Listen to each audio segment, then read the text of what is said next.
एबे वर्तमान सूचना मिलुଛି कि भुवनेश्वर आसुची लघुचाप भिजिबार दशहरा दुर्गा पूजा बेलक एक लघुचाप ओडिशा को आसीपारे। एहा प्रभाव आसंता 23 तारिख रु 26 पर्यंत ओडिशा रे हालुका मध्यम वर्षा होइपारे। सेही परे घूर्णिबलय प्रभाव रे पाग कोहला रहिपारे। भारतीय पाणीपाग अनुसायी रविवार राति 10टा सुधा एक लघुचाप घनीभूत होई अवपातर परिणत होइपारे।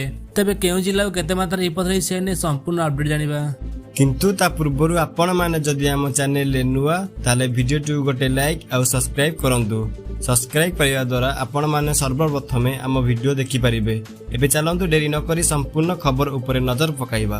एबे जा सूचना मिलुଛି कि एहा ओडिशा मुह हेबो 24 तारिख बेलक ओडिशा उपकूल पाखरे पहुंची पारे। एमिति कि गोपालपुर चिल्का मझिरे एहा स्थल भाग छुई पारे। tropical.com रे उपसारित जीएफएस आकलन अनुसार संभाव्य लघुचाप क्षेत्र सृष्टि होई पारे। एहा बांग्लादेश आडकु मुहाबो 23 रु 25 अक्टोबर मध्यरे तमिलनाडु को प्रवेश करि पारे।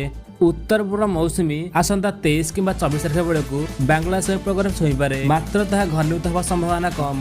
एहा तमिलनाडु रे पाखापाखि रहि पारे। बंगोपसागर आसंता 18-19 तारिख बेलक एक घूर्णिबलय सृष्टि संभावना अछि। परे एहा ओडिशा उपकूल मुहां होई पारे। आसंता 22 किंबा 23 तारिख बेलकू यह घनीभूत हो एक लघुचाप परिणत हो पारे। 23 तारिख बेलकू यह दक्षिण ओडिशा उपकूल में प्रभाव पकाइब। दक्षिण ओडिशा उपकूल कड़े कड़े यह आगक बढ़ी पारे। उत्तर ओडिशा उपकूल में प्रवेश करें। 25 तारिख बेलकू यह प्रभाव 23 से 26 तारिख पर्यंत उपकूल वर्षा संभावना अच्छी। मुख्यतः हालुका मध्यम धरण वर्षा हो पारे बोली आकलन करिछि पाणीपाग विभाग। बास आज खबर।